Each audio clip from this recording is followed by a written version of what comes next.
You're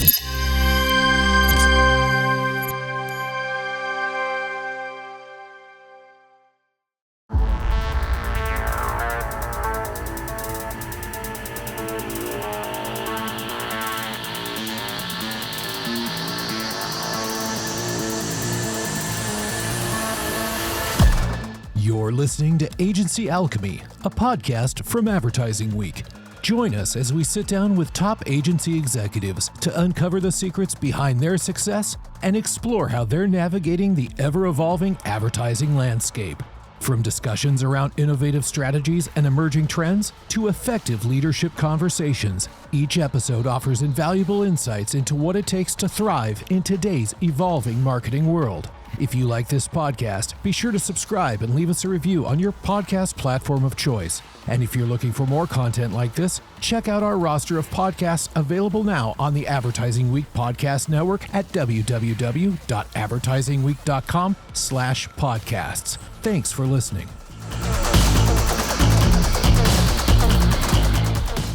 In this episode of Agency Alchemy, we sit down with Nick Valenti, CEO of Mādin, to discuss how his full-service agency is reshaping how brands show up in the world. From product launches to merch drops, community building to sports franchises. We explore how Mādin is rewriting the rules, challenging stale beliefs, and building cultural equity for clients like San Diego FC and more.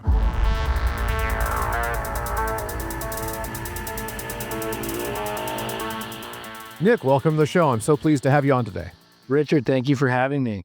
Absolutely my pleasure. So for starters, tell us a bit about Mādin and your role there. Mdin is a full-service creative agency that my business partner, Chief Creative Officer Jamie Maunder, and I started 4 years ago. My background's in private equity. We've worked a lot with creative agencies, and Jamie's background's, he's been in creative for 25 years at the highest level, and we wanted to come together to bridge the gap between sort of what financial outcomes require and obviously still doing amazing creative work. Excellent. Well, the agency model and business has evolved quite a bit, from ad creators to full-blown brand consultants. Can you walk us through how agencies are now supporting every phase of a brand's journey from, as early as product development to merch drops and all points in between?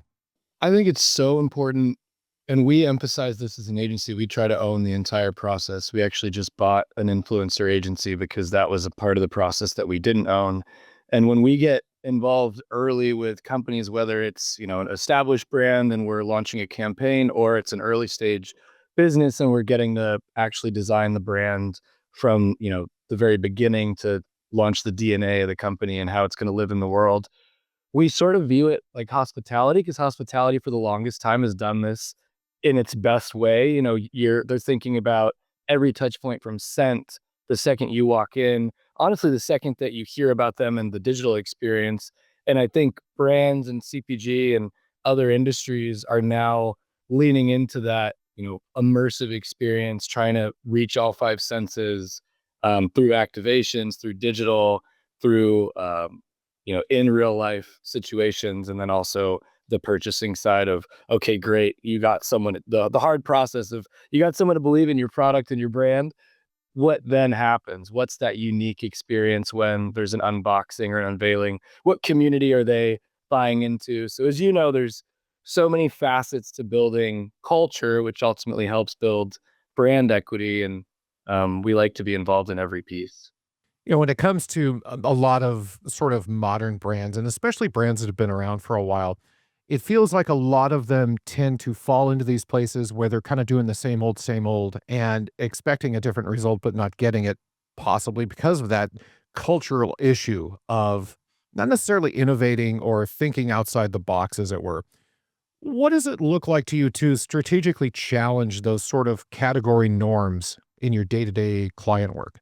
Oh, this is the best question. I mean, we built our agency on reframing the question. I think there's a massive disconnect between what we get told in a brief is, the outcome that is desired and how we actually should get there. And there's, a bunch of agencies can do great work and all get to the same endpoint, but how do you do something that's transformationally impactful beyond a brief? And we spend a lot of time early on understanding why the deliverables are what they are because we can reframe and come up with, multiple unlocks that we otherwise couldn't if we weren't willing to have those honest, candid conversations and we just cared about getting the work. So we do a lot up front to lay the groundwork of, why are we here? Why are you actually putting a brief out? What is the real goal and what's the reasoning behind the goal? Because there may be an unlock even in that conversation that would otherwise be overlooked. And when it comes to the budgetary concerns around all of that, some brands have a lot of money, some brands don't have near as much money. What's the secret to producing standout work on, say the tighter budget? And can you share an example where a small budget led to a surprisingly large creative win? So financial constraints, I actually think help breed magic. You're able to be more focused when you have finite resources. Of course, as an agency owner, every agency wants a bigger budget because we want to do bigger things and we want to make a bigger splash. But I think you're able to be sort of, we call it a mischievous anthropologist. We're able to study culture and humanity and find a way to create social currency. Our goal, and it's not really budget, contingent. With a small budget, you can still create buzz that makes whatever the campaign or moment is worth talking about. And if you can make people feel special and the moment worth talking about, then you're able to reach, the million people that you could have also just reached by doing programmatic ad buying. That's, far less exciting.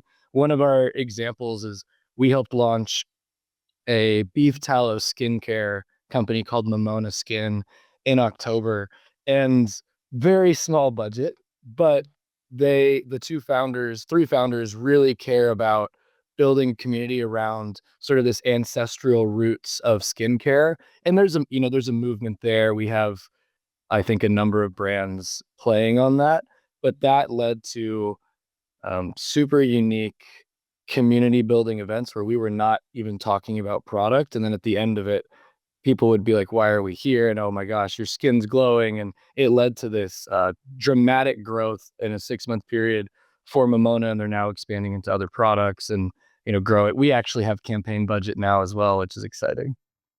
Very cool. I mean, anytime you can take something that was small budget, make a big splash, and that leads to, the ability to do more creative work for the client, at the end. That's amazing. We also, I think, yeah, thank you. I think it's interesting too because there will forever be trends and fads that, get cycled, rinsed and repeat. And we view them as waves, right? So you shouldn't avoid them. You should sort of jump into the wave and ride it, but you're going to get some brand exposure and brand growth through that. But then after it, the wave will crash and you need to be able to stand and have a brand ethos and a reason for people to buy in beyond whatever trend they're following. So that's sort of the constant evolution of brand. Like Mimona was a good example. They're riding the beef tallow natural skincare wave. And now we're in the phase of, all right, we've done that. We wrote it successfully. We know it's going to crash at some point. How do we evolve and build real community and culture around the business so we can, become a mainstream brand doing unique things? Let's move on to something that hopefully isn't a trend. You've done a lot of work with San Diego FC. Let's discuss, how did you turn a brand new soccer club into a cultural movement? And what sort of creative strategies and fan engagement tactics helped redefine sports marketing in that project? San Diego FC was one of the most fulfilling projects we got to work on as Mādin. And what I'll say before I dive in, directly answering your question, was the first game this season, because it was their first season playing, obviously. And we got involved in May of 2023. So before there was a team, before there were players, before we knew who the coach was going to be, we helped build the brand. We didn't even know what the colors were, what the jerseys were going to look like. And so being in that room and getting to have the candid conversations and say, really, why are we here? How are we going to do this different than every other team? And then evolving to the first game, we went an hour early and I just sat in the stadium and it was so fulfilling. And it's why we are in this space, because you get to see the kids and the families coming in with merchandise that you got to help design, and, long queues for different apparel and items that are a part of the club that are limited release, that, everything is thoughtful from our standpoint, and we really took the time with San Diego FC to listen to the community and understand what makes San Diego as a county, not just a city, and the cultural makeup of it is so diverse. So how the question we posed back to ourselves was, how can we create a club that encapsulates the diverse culture of the entire county, where everyone feels like they have equity in the club, and that led to the Chrome Ball Tour, which was an 18-month campaign that went from city to city, and we involved local artists, local restaurants, local musicians, and we let each town dictate who would be the showcased artists, and that created merchandise and apparel representing the city, but with San Diego FC ingrained in the city. So you had Encinitas or um, Temecula, for example, with the design of whatever represents Encinitas, and an artist got to decide that, people got to vote, and then there was this activation in each town leading up to, we had 18 months to lead up to actually launching the campaign, which sounds like a long time and is, but also isn't a massive amount of time to get 4 million people behind a new team. It absolutely blows my mind that that team went from inception to reality in such a small span of time, let alone how effective all the awareness plays around it were. Kudos to you for doing that. When it comes to getting the word out that all of these opportunities are available for locals to, vote, participate, find their favorite artists to, submit work. How was that accomplished? I mean, is that largely a social media thing, or how did that work? It multi-channel. So, we had budget that went towards social media and localized influencers and content creators that we basically reached out to them before we launched the news that San Diego was going to have a pro team, because then we gave them the chance to be involved in something new and sort of a part of this secret before it launched. And we went to all these creators and said, hey, we're trying to build this community of creators in San Diego. You already are that, but specific for San Diego FC, we want you guys to be our brand ambassadors, to go out and reach out to, your following and your local community to help build up the audience. And then we also did a super unique ticket, I guess, sale strategy. So there are 18 cities in San Diego County, and so we played on 18 in a number of ways, but we had an $18 deposit because, again, you couldn't buy tickets for like 18 months. Right. But you donated $18 and it went to a nonprofit, and that put you on the list to ultimately be notified about all the community building stuff that we were doing, the activations, and then the season ticket purchasing eventually. But we gamified it. So, let's say you donated $18 and then you referred 10 people, we would highlight you. And we actually created a cohort of the people that were referring the most people, and we listened to them on what they wanted to see in the community, which again gave them equity and gave them a voice, which I think amplified the organic outreach, which was super helpful. Let's shift over to influencers for a moment. You had mentioned you had acquired a influencer company. Why do that now? And what makes your approach when utilizing influencers different from maybe what other agencies are out there doing? So we've worked with a number of influencer agencies, and like I said, that's the one piece that we've never had in-house, because we'll build the campaign strategy, and then maybe a line item of that is influencer marketing, and we have the strategy, and then we just go outsource it to a large agency that has it's really a talent agency.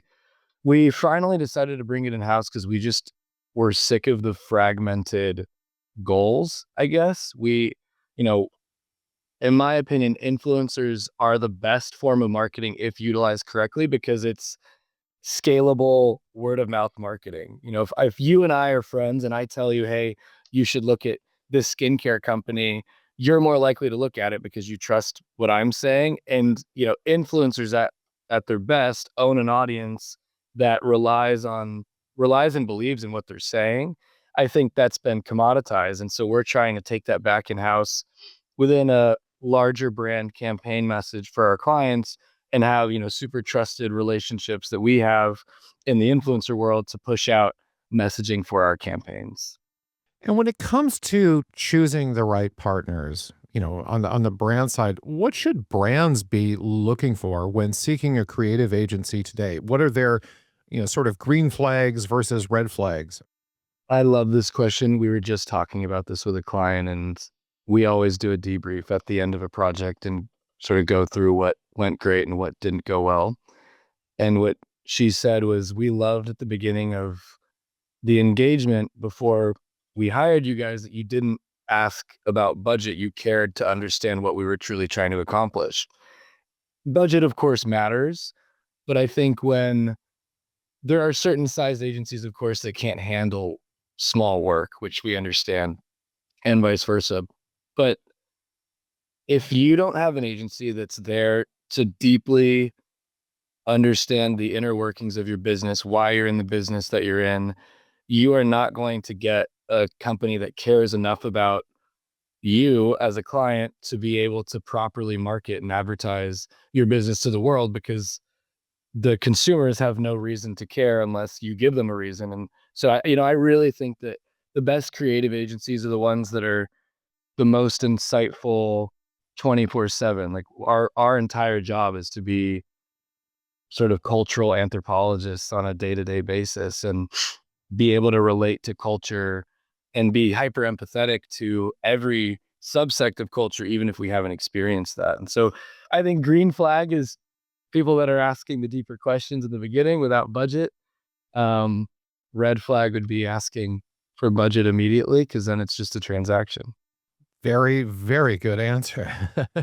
My next question, and this is kind of a two-parter and also the final question, on the industry side and looking ahead a couple of years, let's say, what do you feel will be the opportunities and challenges for agencies in the road ahead just over the next couple of years?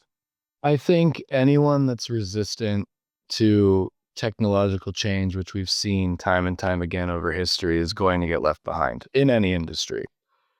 I also think that agencies that rely on, and there are many smaller agencies, this isn't as big of an issue with the middle market and larger agencies, but smaller agencies that solely rely on technology, AI from a production standpoint, or coming up with, middle market strategies that are just blocking and tackling, rinse and repeat campaign initiatives like you were talking about earlier.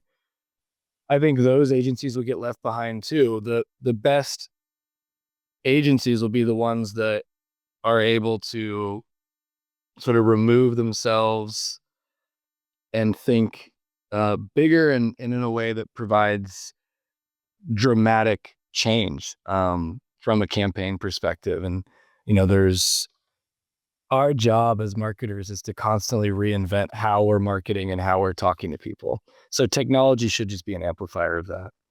If one wanted to find out more about Mdin, where should they go?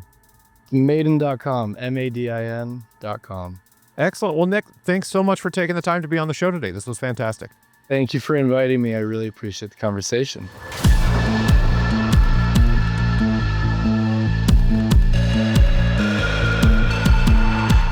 Thank you for listening to Agency Alchemy, a podcast from Advertising Week. If you like this podcast, be sure to subscribe and leave us a review on your podcast platform of choice. And if you're looking for more content like this, check out our roster of podcasts available now on the Advertising Week Podcast Network. You'll find it at www.advertisingweek.com/podcasts.